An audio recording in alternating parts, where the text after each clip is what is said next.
એમાં ફસાઈ ગઈ તો આને આ ફસાઈ જશે નીકળશે નહીં પછી.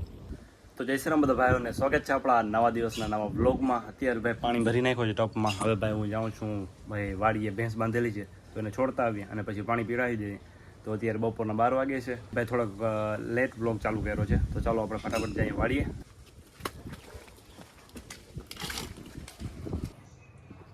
તો અત્યારે મિત્રો આપણે ભેંસને લઈ આવ્યા, અત્યારે પાણી પીએ છે ભાઈ.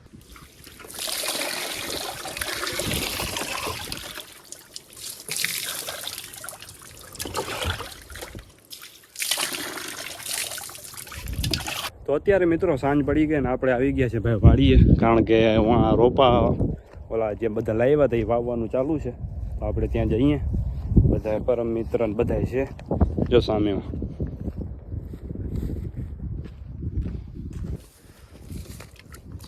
તો અત્યારે મિત્રો આ રોપો આવી ગયા છે બધા, જો 16 રોપા વાવાઈ ગયા, હજી ભાઈ થોડાક બાકી છે. અહીંયા પરમ મિત્ર હાથ ધોવે છે, ક્યારના આવી ગયા હતા કાં તમે તો ભાઈ. આપણે અત્યારે આવ્યા, થોડુંક મોડું થઈ ગયું. હવે અત્યારે તો બંધ થઈ ગયું ને કામ ખતમ હો ગયા.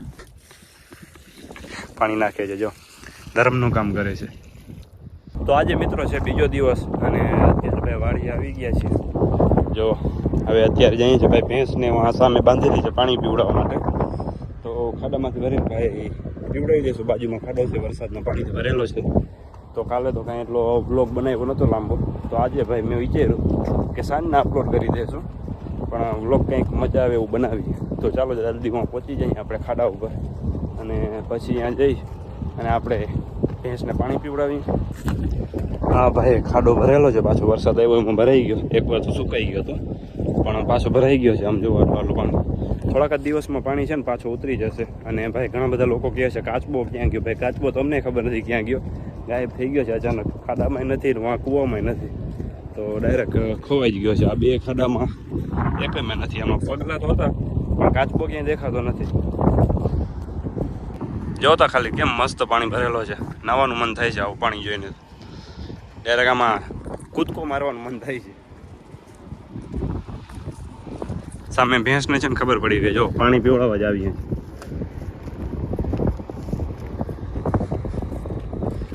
તો અત્યારે ભાઈ આપણે ભેંસની બાજુમાં તો આવી ગયા, પણ અહીંયા આવ્યા ત્યારે ખબર પડી કે પાણીની ડોલ તો ભાઈ કૂવા ઉપર પડી છે. તો અહીંયા ગયો છે શિવરાજ લેવા માટે, જો એ જાય.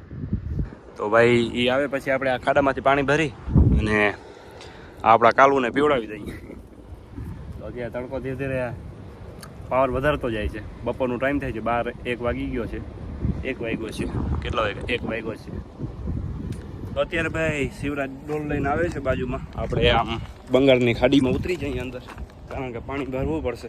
તો આપણે આવી ગયા, જો કેવો પાણી મસ્ત ભરેલું. નાની નાની મછલી છે ભાઈ આમાં, ક્યાંક ક્યાંક જો દેખાય છે અંદર, આમ ભાગી ગયું. તો મછલી તો દેખાય છે પણ કાચબો ક્યાંય દેખાતો નથી. બાકી પાણી જો કેમ ભરેલો છે. આ છે ને આટલા સુધી ભરાઈ જાય પણ ખબર નહીં શું થાય છે આમાં. ધીરે ધીરે પાણી ભાઈ ઉતરતું જ જાય, બધું ઉતરી જાય, સાવ ખાલી થઈ જાય છે. તો શિવરાજ આવી ગયો, આવા દે ડોલ આ બાજુ. અહીંયા આવી જાય, અહીંયા.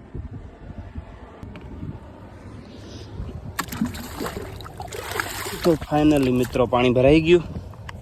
હવે આ પાણી 2-3 ડોલ તો પી જશે આરામથી, કારણ કે ભેંસનો પેટ બહુ મોટો હોય. 4-5 ડોલ તો આરામથી પી જાય. જો એક બહેરી છે. હવે જોતા રહેજો, થોડીક વારમાં હજી 2-3 બીજ પીવડાવી દઈએ. એટલે મિત્રો પાણી પીવડાવી દીધો છે, 6 ડોલ પી ગઈ. હવે ભાઈ ઉપર આ નવડાવી દઈએ. ભાઈ ભેંસને છે ને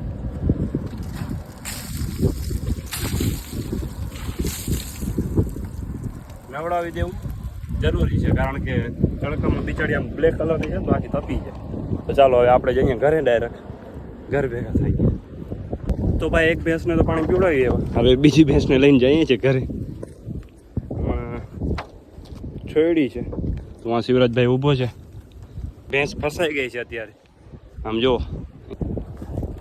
નાકામાં અંદર બાંધેલું હતું, એમાં ફસાઈ ગઈ. તો આને પાછી કાઢીએ ભાઈ. આને મન નીકળી તો ગઈ, વાંધો નથી. હવે હજી પગમાં ફસાયેલ નથી ને, તોડી નાખ્યું.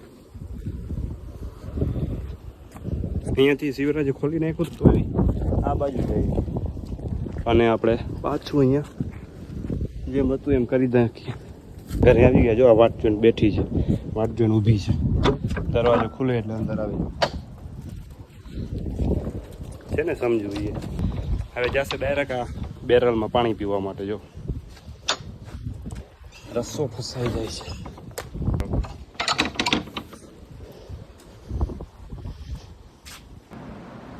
તો ભાઈ આપણે ઘરે આવી ગયા અને ત્યારનું હું કમ્પ્યુટર ચાલુ કરતો હતો પણ થતું નથી, ખબર નહીં શું વાંધો થઈ ગયો છે. તો આપણે દુકાને બતાડવું પડશે.